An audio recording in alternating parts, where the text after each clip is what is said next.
tovar oboroti 2 tonna oltinga teng bo'lgan ekan. Taxminan 80 million dollarni ehson qilar ekanlar. Avval iPhone olib olay, avval mashina olib olay, lekin qani o'sha 50 ming dollar? Assalomu alaykum aziz tinglovchim, omonmisiz? Inson miyasini taxminan 3% ishlar ekan. Daholarning miyasini esa taxminan 5% ishlar ekan. Shuning uchun bizlarga daholarning fikrlari g'alati tuyular ekan. Chunki haqiqatda olib qaraydigan bo'lsak, daholarning miyasi biznikidan ko'ra salkam 2 barobar ko'proq va kuchliroq ishlar ekan. Dunyoda 2 turdagi odamlar bor. Oylik oladigan odamlar va oylik beradigan odamlar. Birinchi turdagi odamlar, ya'ni oylik olib yashaydigan odamlar, ular nisbatan shijoati pastroq odamlar hisoblanishadi. Ular nisbatan qo'rqoq bo'lishadi. Ular bir tiyinni bo'lsa ham yo'qotishdan qo'rqishadi va biron bir korxonaga kirib, oylikdan oylikgacha ishlab, maoshlarini olib, tinchgina hayotlarini kechirishadi. Ikkinchi turdagi odamlar esa ular shijoatli bo'lishadi. Yuraklari qo'rqmas, botir, jasur bo'lishadi. Ular har xil risklarga borishadi. Ular o'zlari korxonalar ochib, ishlab chiqarishlar qilishadi. Ular qo'l ostilarida yuzlab, balki minglab odamlar ishlatishadi va ularga oylik to'lashadi. Ikkinchi turdagi odamlar erkinlikni birinchi o'ringa qo'yadigan odamlar. Ularning yuragi ancha katta.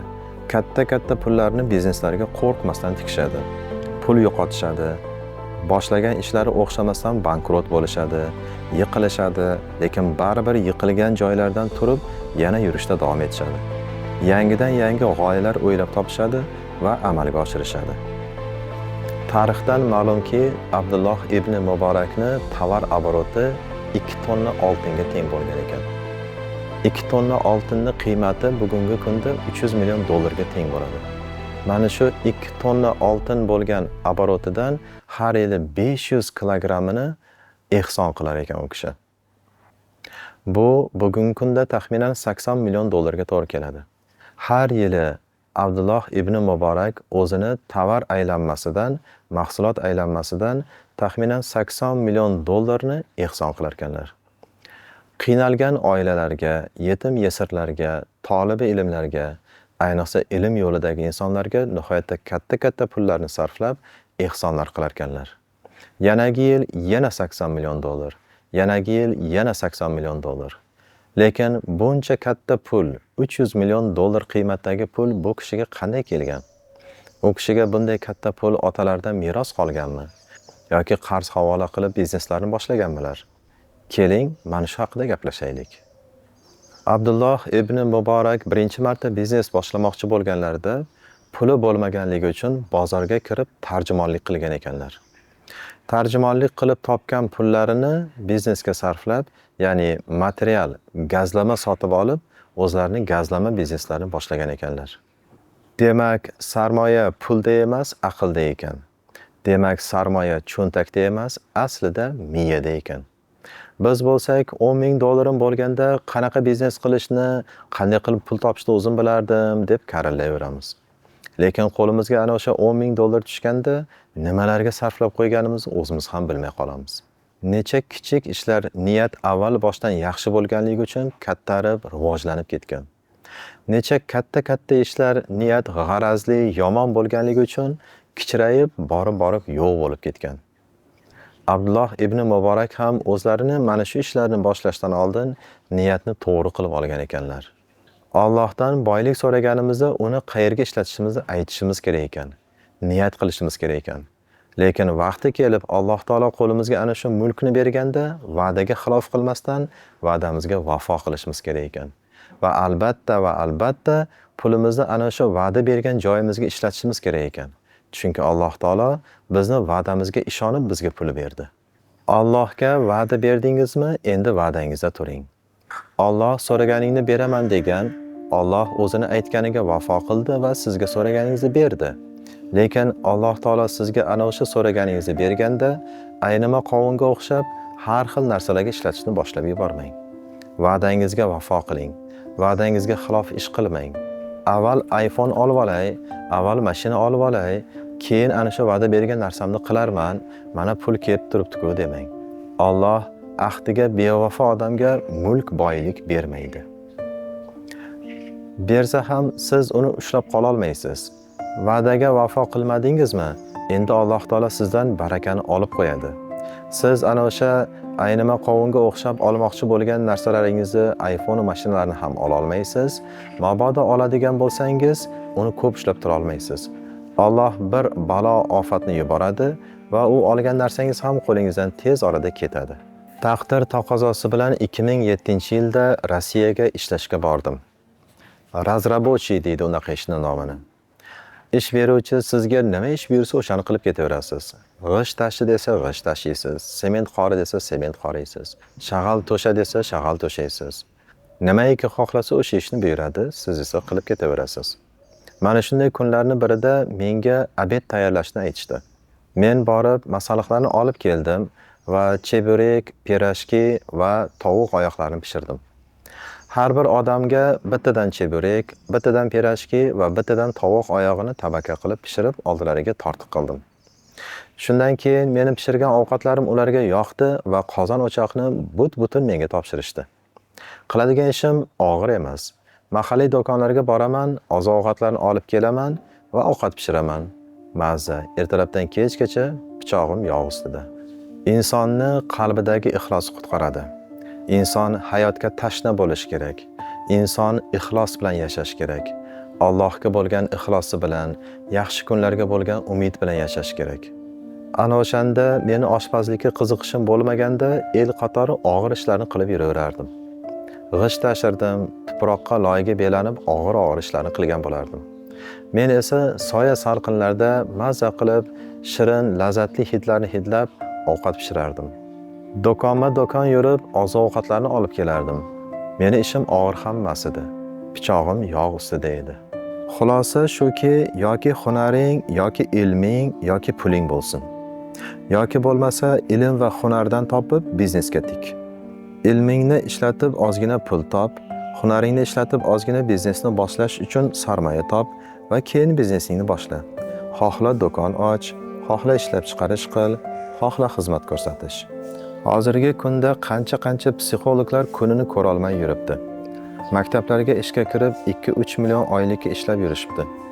Agar men psixolog bo'lganimda, darhol o'zimni ilmimni rivojlantirib, konsultatsiya beradigan ofisimni ochardim. Bir kun ham tashkilotlarda ishlab qadrimni 3 million so'm qilmasdim. Hozirgi kunda qancha oilalar, er-xotinlar bir-birlarini tushuna olmay ajrashib ketishyapti. Qancha farzandlar har xil turdagi maniyalarga chalingan. Telefon maniya, internet maniya, PUBG maniya yoki undan ham yomoni fahsh maniya. Mana shunday og'ir kasallarga, har xil maniyalarga chalingan oilalarni, insonlarni davolab, ularni to'g'ri yo'lga solib yuboradigan psixologlar qani? Kunduz kuni chiroq yoqib topa olmaysan. Topganingni ham vaqti yo'q. Men chalasavod, shundoq ham yaxshi yashab yurgan oilalarni ajrashtirib yuboradigan psixologlar haqida gapirmayapman. O'zlaridan psixologlar yasab olgan oilalarni to'g'rilash o'rniga buzib yuboradigan psixologlar haqida gapirmayapman. Men haqiqiy muammoga duch kelgan oilalarga yechim beradigan, ularning muolajasini to'g'ri qiladigan psixologlar haqida gapiryapman. Aytaylik, bir o'rta darajadagi psixolog bo'lsa, 1 soatlik seansini 100 mingdan olib borsa, kuniga 10 ta odam qabul qilsa, bir oyda 26 million oylik degani. Tajribasi oshib borgani sari narxi ham oshib boraveradi. O'zini ustida ishlab, ilmini oshirgan sari seans narxi oshib boraveradi. Har oy daromadi 4 ming, 5 ming dollar bo'lib boraveradi. Nega psixolog kasbini esladim? Chunki bu soha yonayotgan soha. Nimaga bu soha yonayapti? Chunki hozir to'qchilik zamon. Odamlarning mol dunyoga ishtahalari eng cho'qqiga chiqqan. Odamlar mol dunyo deb to'ymay bir-birlarining go'shtini yeyishyapti. Er xotinni, xotin erni, bolalar ota-onani, joyi kelsa ota-onalar bolalarni tiriklay nimta qilib go'shtini yeyishyapti. Shunaqa paytda munosabatlarni tartibga keltiradigan mutaxassis psixologga jamiyatlar muhtoj. Bandasidan so'raversangiz yoqmaysiz. Allohdan so'raversangiz yoqasiz.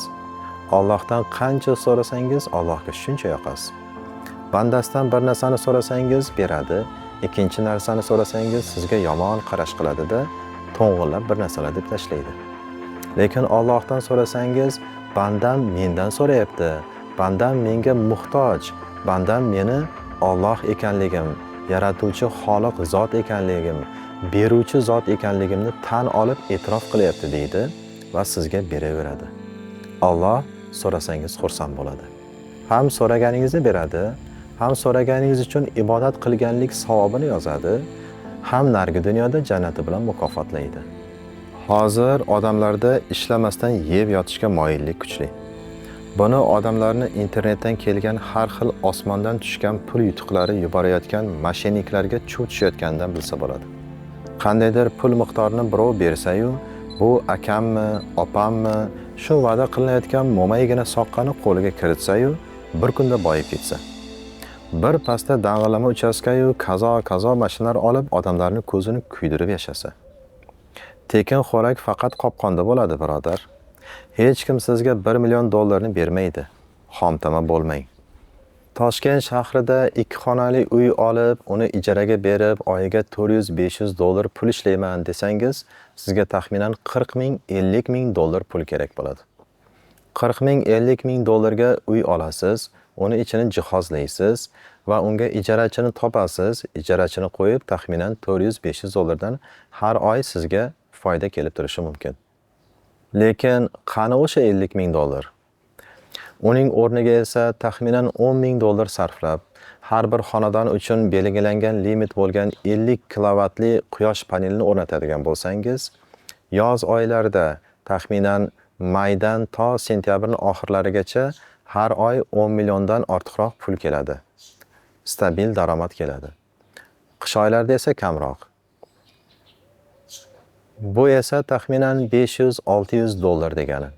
50 ming dollar sarflab 400-500 dollar ishlagan yaxshimi? 10 ming dollar sarflab 500-600 dollar ishlagan yaxshimi? Kamiga uyingizda tok bo'ladi, hech qachon sizda uyingizda svet o'chmaydi, chirog'ingiz doim bo'ladi. 2 yilda tannarxi chiqib ketadi, keyin esa faqat va faqat sizga foyda keltiradi. Hozirgi kunda O'zbekistonimizga Pavloniya degan daraxt kirib kelgan. Bu daraxt nihoyatda tez o'sadigan, nihoyatda tez yetiladigan daraxt hisoblanar ekan. Bu daraxt yetilgandan keyin mebelchilar uni har birini 250-300 dollardan sotib olishyapti ekan.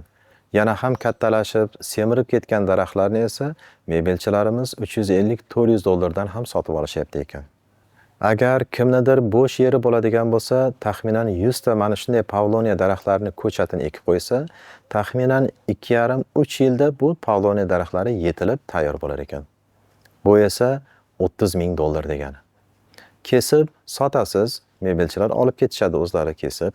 Lekin keyingi 30 ming dollar sizni ko'p kutirmaydi. U yana 1,5-2 yilda tayyor bo'ladi. Chunki yerning tagida tayyor ildiz turibdi. Faqatgina Pavloniyani tezgina tana hosil qilib, osmonga bo'y cho'zishi qolgan xolos. Odamlar Allohdan barakani so'rayveradi-yu, lekin barakani keltiradigan amallarni qilishga kelganda oqsaymiz. Masalan, barakani keltiradigan amallardan biri bu bomdoddan keyin uxlamaslik. Suyukli payg'ambarimiz sollallohu alayhi vasallam bomdoddan keyingi baraka haqida juda ham ko'p aytganlar. Bomdoddan keyingi soatlarda baraka bor. Mana shu soatlarda bir shabada esadi. Mana shu shabada insonga nihoyatda katta kuch beradi. Inson nima qilsa qilsin, bomdoddan keyin to quyosh anchagina ko'tarilmaguncha uxlamasin. Xohlasa ilm bilan shug'ullansin, xohlasa ro'zg'ori bilan shug'ullansin, xohlasa boshqa tozalik ishlarini qilsin, lekin nima qilsa ham uxlamaslik kerak. Hozirgi kunda insonlar energiyasizlikdan, quvvatsizlikdan, holsizlikdan shikoyat qilishadi. Marhamat, sizga energiya kerakmi? Ertalabki tongi soatlarda bomdoddan keyin uxlamang. Bomdoddan keyin uxlash sizni lanch qiladi, kuchingizni oladi, barakangizni ketkazadi. Yo'q, men uxlayman deydigan bo'lsangiz, unda bebaraka hayotga rozi bo'lib yashang. Yana barakaga sabab bo'ladigan amallardan biri suyukli payg'ambarimiz sollallohu alayhi vasallamga salovat aytish. Agar biz Rasulimiz sollallohu alayhi vasallamga bir kunda 100 ta salovat aytib, ixlosi niyat bilan u kishiga salom aytadigan bo'lsak, unda Alloh taolo bizni ana o'sha kundagi 30 ta muammomizni hal qilar ekan.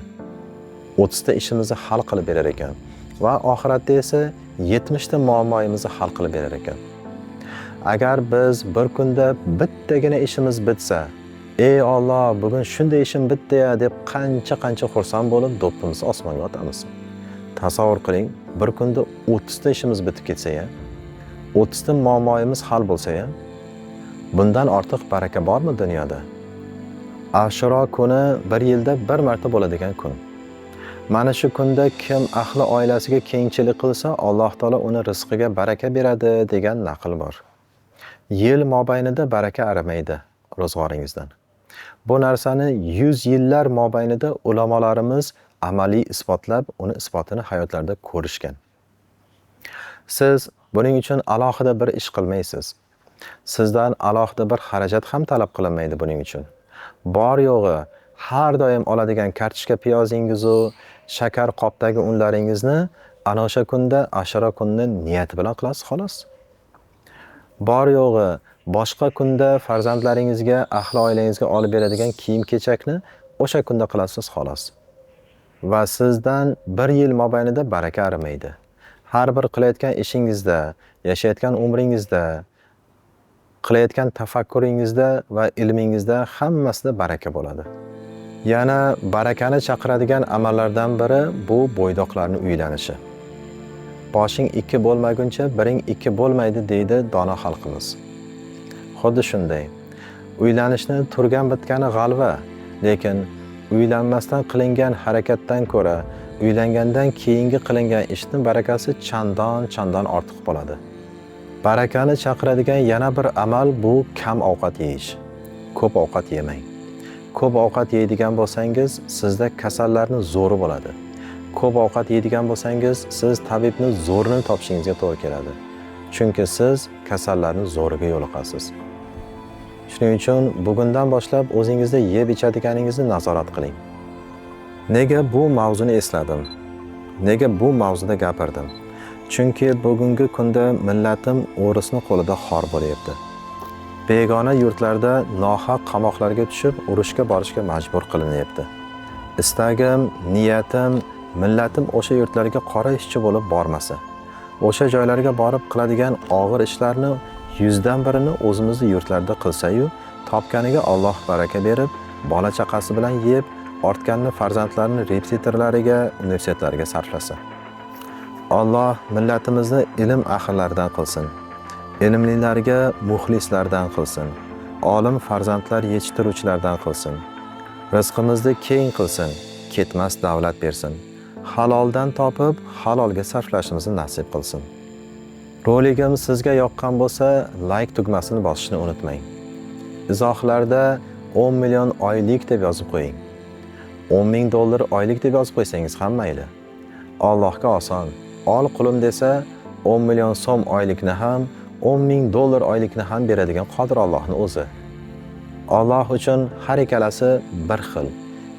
Hech qanday qiyinchiligi yo'q Allohga.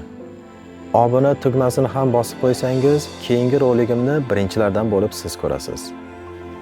Yana ko'rishguncha omon bo'ling azizlarim.